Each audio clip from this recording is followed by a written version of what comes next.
Hi guys, it's your girl Kia Nicole here, and I'm back with another cooking recipe. This is a Southwest chicken skillet. So these are some of the ingredients that we will be using. Chicken broth, we got our sour cream, our salsa. I chose the spicy salsa if you like a little spice, or you can go with mild or medium. And that is my favorite salsa to use, and it comes from Walmart. It's like freshly prepared salsa.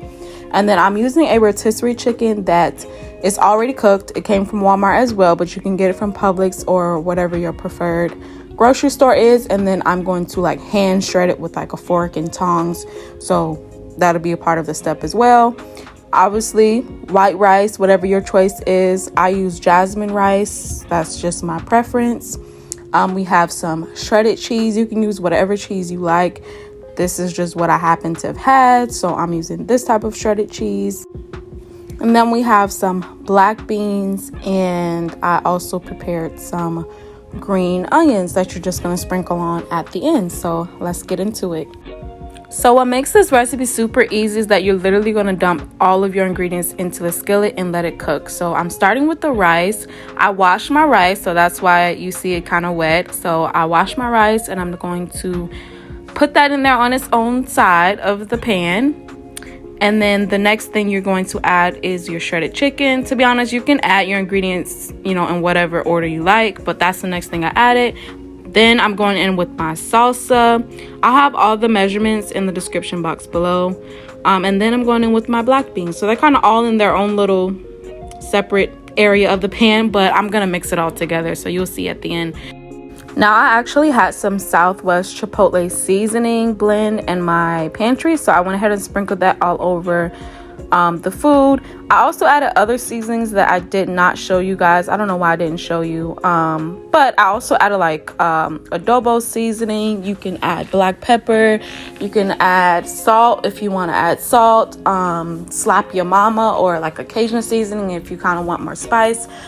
You can even add chili powder, which I think would be appropriate for this type of dish. So whatever seasonings that you feel fit. I don't recommend just using the Southwest seasoning because your dish is going to come out pretty bland. But obviously you want to taste test your food before you serve it, obviously. So there's that. After mixing the food together, you want to cover it and let it come to a boil.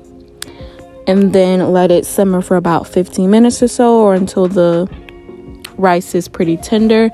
Now, my skillet is super big, so y'all, that's why I had to use aluminum foil. I had to take it back old school because this pan did not come with a lid of its own. So there's that. Once everything is done cooking, this is how it looks. So then you want to go in with the fork and just kind of fluff up the mixture. Because it's probably, sticking to the pan. Not really sticking to the pan, but, you just want to fluff it up. So we're going to go on with a fork and fluff it. And then my favorite part is we are going to add the cheese. Like I said, you use whatever cheese you like. I just use the entire bag of this triple cheddar cheese. And then basically you can cover your pan again and just let it melt. So this is how it looks once the cheese has melted, and you can use more cheese than this. I just had one bag of cheese on hand, so that's all I used.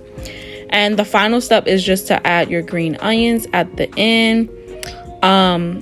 Now, before I added the cheese, I did go back and taste and season the dish more, and I did not show you guys that part. So what you want to do after your food is done cooking, you want to taste test it, and if it needs more seasoning, that is your opportunity to add more. So that's what I did, but I just didn't show you guys that on camera. So yeah. All right, y'all, this is the final result. I just put a little scoop on a plate just to show you how it looks once you plate it. It's not the most, perfect looking plate, but, I just threw it on there. Y'all had kind of already, nibbled at it a little bit, so that's why it looks like that. But it was super delicious, y'all.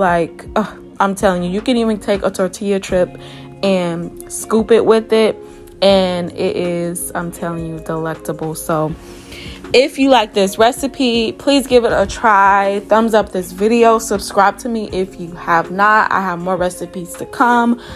And thank you guys for getting through this entire video. I love y'all. Until my next video. Bye.